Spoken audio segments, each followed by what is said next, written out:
K방산하면 떠오르는 단어가 몇 개 있다. 우선 국산 무기 수출 1위라는 타이틀이다. 국방기술품질원에 따르면 지난해 방산 수출액은 34억 달러로 사상 최대치를 기록했다. 하나디펜스, 현대로템, LIG 넥스원 등 주요 방산업체 실적이 크게 개선되었기 때문이다. 올해 상반기 기준으로는 24억 달러 수준인데 연말까지 50억 달러 달성이 무난할 전망이다. 다음으로 명품 무기 개발이라는 수식어다. 현재 방위사업청은 2025년까지 약 6조 8천억 원을 투입해 차세대 전투기, KF-X 및 소형 무장헬기라 LCH 양산 계획을 추진 중이다.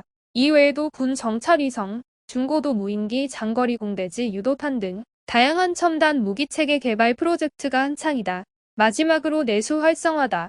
코로나19 여파로 침체된 경제 회복을 위해 정부가 적극 나서고 있는데 방산업계도 예외는 아니다. 앞서 언급한 대로 대규모 예산이 투입되고 있어 관련 산업 전반에 걸쳐 활기가 돌고 있다. 물론 일각에서는 우려의 목소리도 나온다. 지나친 낙관론이라며 부정적인 견해를 내비치는 전문가도 적지 않다. 그럼에도 불구하고 지금까지의 성과만으로도 충분히 박수받을 만하다. K방산하면 떠오르는 단어는 단연코 가성비다. 가격 대비 성능이 우수하다는 뜻인데 해외 브랜드 못지않은 품질임에도 불구하고 저렴한 가격 덕분에 가성비 좋은 제품으로 손꼽힌다.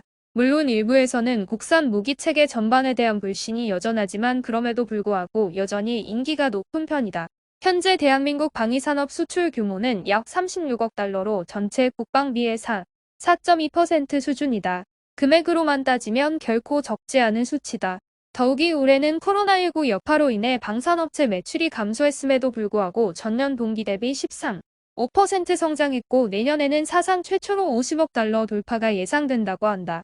이제 막 걸음마를 뗀 단계이긴 하지만 머지않아 효자 산업으로 자리매김할 것으로 전망된다. 다만 아직까지는 내수 비중이 절대적이라는 점이 아쉽다.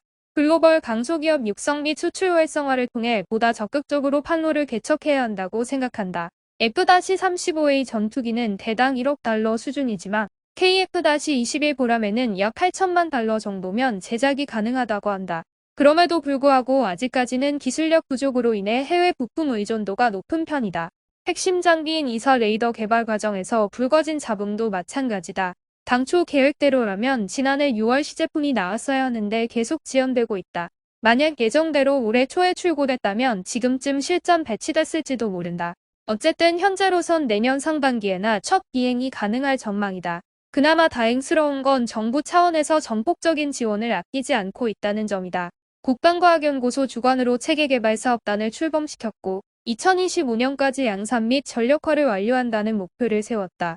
대한민국 방위산업계에서는 이른바 K방산이라는 신조어가 유행어처럼 쓰이고 있다. K팝, K뮤티, K푸드 등 한류 바람이 불면서 덩달아 방산 수출액도 급증하고 있기 때문이다. 지난해 기준 방산물자 수출액은 약 36억 달러로 전년 대비 13% 성장했다. 올해 1분기 실적도 작년 동기 대비 32% 늘어난 9억 8천만 달러를 기록했다. 덕분에 전체 국방비 가운데 무기 구입 및 개발 예산 비중도 크게 늘었다. 2016년 5% 수준이었으나 2017년엔 무려 11.2%까지 치솟았다. 정부 차원에서도 적극 지원에 나서고 있다. 문재인 대통령은 취임 후 첫 공식 일정으로 대전 국방과학연구소를 방문했고 송영무 국방부 장관은 지난달 열린 제72회 방위사업 추진위원회에서 향후 5년간 300조 원 규모의 군사력 증강 계획을 밝혔다. 바야흐로 국산 무기 전성시대가 도래한 셈이다. 물론 일각에선 우려의 목소리도 나온다. 지나친 의존도는 자칫 독이 될 수도 있다는 지적이다. 기술 자립화가 이루어지지 않은 상태에서 지나치게 해외 업체에 의존하면 장기적으로 봤을 때 국익에 해가 될 수 있다는 논리다. 일리 있는 말이다. 다만 지금 당장 눈앞의 이익보다는 멀리 내다볼 필요가 있다고 본다. 그래야 지속 가능한 산업 생태계를 구축할 수 있으니까 말이다. K방산 기술력이 나날이 발전하고 있다. 방위사업청 주관으로 열린 제1회 국방과학기술 대제전에서는 다양한 첨단 무기들이 공개됐다. 먼저 하나디펜스는 차륜형 장갑차 레드백 시제품을 선보였다. 기존 보병 전투장갑차 대비 기동성 및 방어력이 대폭 향상된 차세대 전투장비다. 두산 모빌리티 이노베이션은 수소연료전지 드론을 전시했다. 최대 비행시간이 2시간 30분에 달하며 최고 속도는 시속 72km/h 수준이다. 이외에도 LIG 넥스원은 미래 전장 환경에 최적화된 통합 솔루션을 선보였으며 현대로템은 무인 차량 실물을 최초로 공개했다. 이번 행사를 통해 방산업체들은 자사의 우수한 기술력을 널리 알리고 해외 수출 판로를 개척하는 기회로 삼을 계획이다. 부디 좋은 성과를 거둬 대한민국 방위산업계가 한층 더 성장하길 기원한다. 국방과학연구소 에드가 개발한 차세대 소총 K-21 복합형 소총이 화제다. 기존 소총과는 달리 공중폭발탄을 사용한다는 점이 특징인데 탄환이 목표물 상공에서 폭발함으로써 파편으로 적을 제압한다. 따라서 살상 반경이 넓고 은폐 및 엄폐된 표적까지 타격할 수 있어 전투 효율성이 높다. 게다가 조준경을 통해 주야간 정밀 사격이 가능하다는 점도 장점이다. 하지만 일각에서는 우려의 목소리도 나온다. 우선 가격이 비싸다는 지적이다. 기본형 기준 일정당 약 1,600만 원으로 일반 병사에게는 부담스러운 금액이다. 또 하나는 명중률 논란이다. 지난해 실시한 사격 시험에서 무려 60발 중 6발만이 표적지 중앙에 맞았다고 한다. 결국 군 당국은 올해 초 생산 중단 결정을 내렸다. 그럼에도 불구하고 여전히 일부 부대에서는 실전 배치되고 있다고 하는데 부디 성능 개선 작업을 거쳐 완벽한 무기로 재탄생하길 바란다. 명중률만 조금 손보면 엄청 최첨단 기술이 집약된 소총이다. 양산화가 본격적으로 이루어지기만 하면 가격이야 조정될 듯하다. 국군 아크 부대를 파병한 중동 아랍에미리트 UAE가 K방산 수출과 협력의 파트너로 떠오르고 있다. 공군 참모 총장 육군이 잇따라 UAE를 방문해 관계를 돈독하게 하고 더해 김대기 대통령실 비서실장도 UAE를 방문한다. 동유럽 폴란드에 이어 UAE가 K방산의 지평을 넓히는 새로운 기회의 땅이 될지 집중된다. 육군은 11일 박정환 참모총장이 12, 17일 UAE와 레바논을 공식 방문한다고 알렸다. 육군 총장의 UAE 방문은 2016년 장준규 당시 총장 이후 6년 만이다. 특히 우리 육군 총장이 UAE 지상군사령부를 방문하는 것은 이번이 처음이다. 육군은 박 총장이 이번 방문에서 방산협력 위주의 군사외교 활동을 통해 첨단 무기 등 우리 군의 우수성을 적극 홍보하고 군 고위급 인사들과의 군사교류 협력을 강화할 계획이라고 알려왔다. 이번 방문은 UAE 초청으로 이루어졌다. 박 총장은 국산 다연 장로켓 시스템 에메라데스 천무 운용 현장과 과학화 훈련장을 방문한다.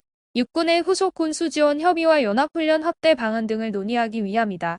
현지 매체에 따르면 천무 개발사인 한화에어스페이스와 UAE는 지난해 2월 천무 발사되어 탄약을 포함 총 29억 5,500만 다르함 약 9천억 원 규모 계약을 체결한 것으로 전해졌다.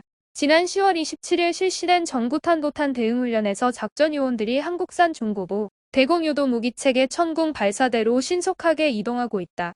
UAE는 최근 급속도로 한국과 군사 방산협력 수준을 높이고 있다. 시리아와 예멘 내전, 이란의 군사적 역량 증가 등 영내 안보 불안이 가중되는 상황과 영향이 크다. 폴란드가 러시아의 우크라이나 침공 이후 한국 무기 수입에 적극적인 것과 비슷하다. 특히 조 바이든 미국 행정부가 지난해 사우디아라비아와 함께 UAE를 지목하며 무기 수출을 잠정 중단하고 기존 수출 계획까지 재검토에 나서자 UAE로서는 믿을만한 파트너 한국이 더욱 더 필요해졌다. 이에 UAE 지상군 사령관은 한국에서 열린 방위사업 전시회의 2016년, 2020년, 2022년 방안에 돈독한 우위를 거듭 확인했다.